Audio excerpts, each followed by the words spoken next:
Puisi para pemohon, dalam pokok permohonan 1 mengabulkan permohonan para pemohon untuk sebagian. 2 menyatakan pasal 40 ayat 1 Undang-Undang Nomor 10 Tahun 2016 tentang perubahan kedua atas Undang-Undang Nomor 1 Tahun 2015 tentang penetapan peraturan pemerintah pengganti Undang-Undang Nomor 1 Tahun 2014 tentang pemilihan gubernur, bupati, dan wali kota menjadi undang-undang. Lembaran Negara Republik Indonesia tahun 2016 nomor 130, tambahan Lembaran Negara Indonesia, Lembaran Negara Republik Indonesia nomor 5898, bertentangan dengan Undang-Undang Dasar Negara Republik Indonesia tahun 1945 dan tidak mempunyai kekuatan hukum mengikat sepanjang tidak dimaknai. Partai politik atau gabungan partai politik peserta pemilu dapat mendaftarkan pasangan calon jika telah memenuhi persyaratan sebagai berikut. Untuk mengusulkan calon gubernur dan calon wakil gubernur. A. Provinsi dengan jumlah penduduk yang termuat pada daftar pemilih tetap sampai dengan 2 juta jiwa. Partai politik atau gabungan partai politik peserta pemilu harus memperoleh suara sah paling sedikit 10% di provinsi tersebut. B. Provinsi dengan jumlah penduduk yang termuat pada daftar pemilih tetap lebih dari 2 juta jiwa sampai dengan 6 juta jiwa, partai politik atau gabungan partai politik peserta pemilu harus memperoleh suara sah paling sedikit 8,5% di provinsi tersebut. C. Provinsi dengan jumlah penduduk yang termuat pada daftar pemilih tetap lebih dari 6 juta jiwa sampai dengan 12 juta jiwa, partai politik atau gabungan partai politik peserta pemilu harus memperoleh suara sah paling sedikit 7,5% di provinsi tersebut. D. Provinsi dengan jumlah penduduk yang termuat pada daftar pemilih tetap lebih dari 12 juta jiwa. Partai politik atau gabungan partai politik peserta pemilu harus memperoleh suara sah paling sedikit 6,5% di provinsi Mahkamah tersebut. Konstitusi baru saja mengubah persyaratan pengusungan pasangan calon kepala daerah di Pilkada dengan menyesuaikan persentase persyaratan. Sudah bersama dengan Bang Said Salahuddin dan kita ingin tanya nih Bang, terkait dengan awal mula permohonan ini diajukan itu kapan dan alasan ataupun dasar landasannya itu seperti apa sih Bang?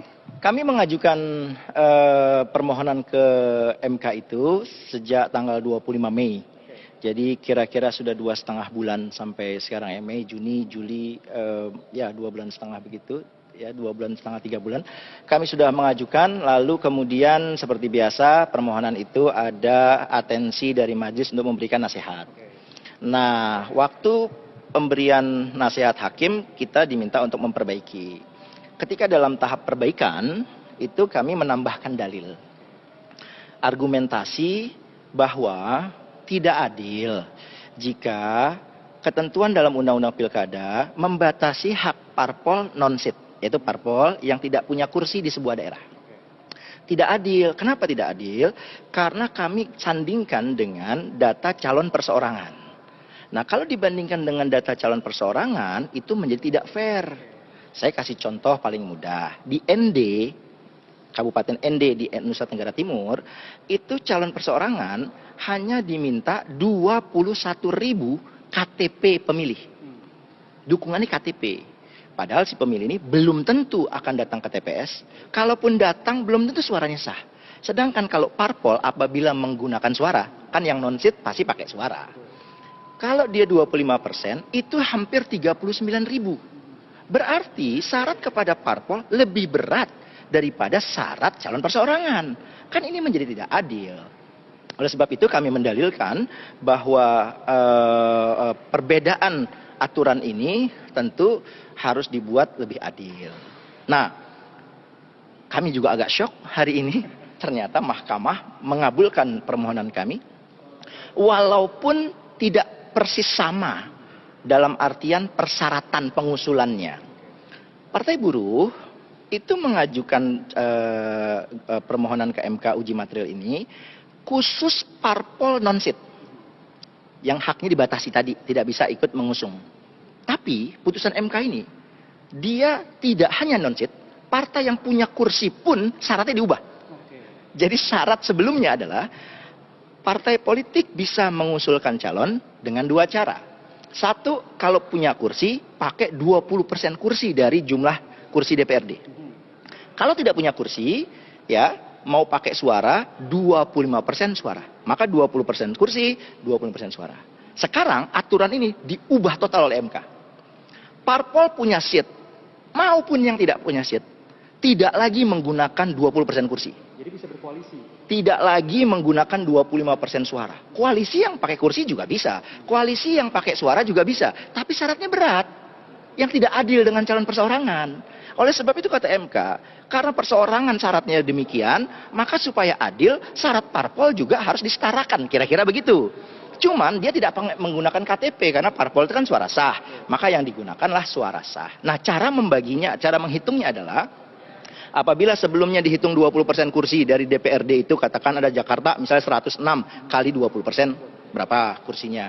Kalau pakai suara, total suara sahnya berapa, pemilu 2024 dikali jumlah suara 25%. Sekarang enggak. Parpol non-seat enggak pakai kursi. Parpol enggak pakai kursi 20%, parpol yang punya kursi tidak pakai 20% suara.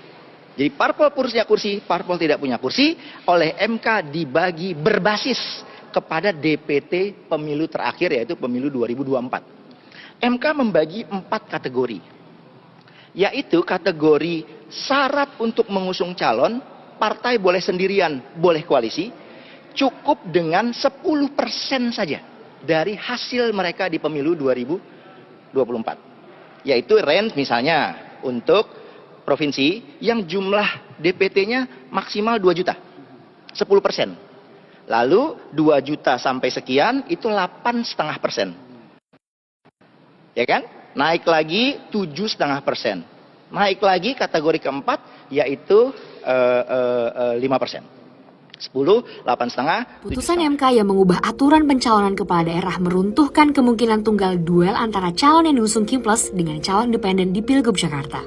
Sebelumnya, Kimples yang berisi 12 partai berlayar meninggalkan PDIP tanpa calon, usai deklarasi usung Ridwan Kamil Suswono di Pilgub Jakarta.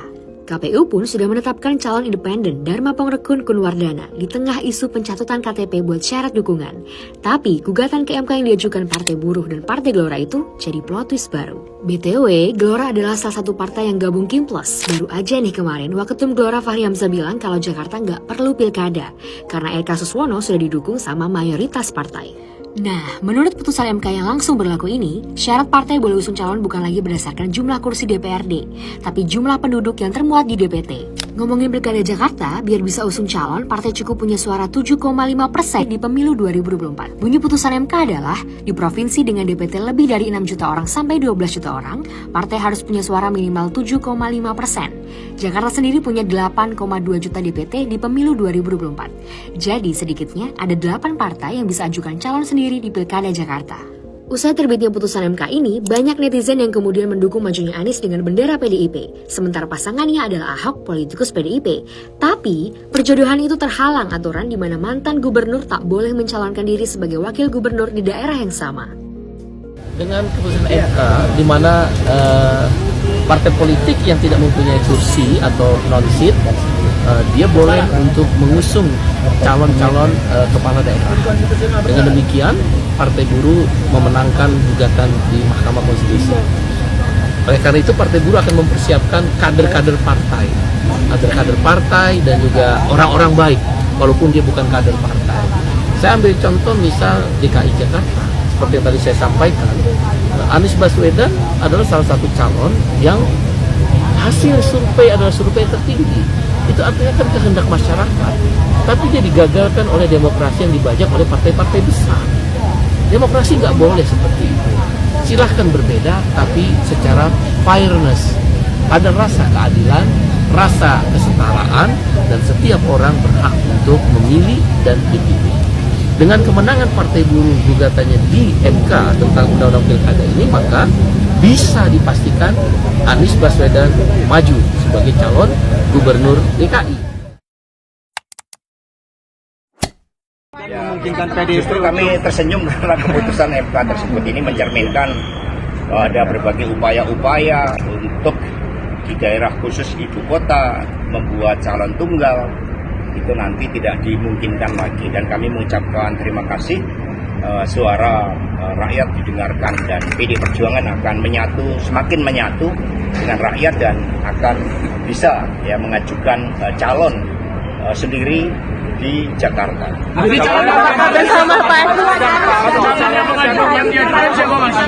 Calonnya siapa Pak? Pak Anies dan Hendra. Kan calon sendiri bisa mengajukan. Ya nanti kita lihat aspirasi rakyat. Ini kan suatu keputusan yang memberikan angin segar. Sehingga kami langsung berdialog untuk melihat bagaimana harapan-harapan rakyat tersebut. Mas, peluang Anies Hendra Prihadi gimana Pak? Tanggal 27 sampai tanggal 29. Ada yang didaftarkan tanggal 27, ada yang didaftarkan tanggal 29. Tapi terkait dengan peluang Mas Anies dengan Pak Hendra gimana Pak? Ya namanya peluang kan setiap orang pemimpin yang mendapatkan apresiasi dari rakyat punya ruang untuk dicalonkan dan itulah yang akan dicermati oleh PD Perjuangan.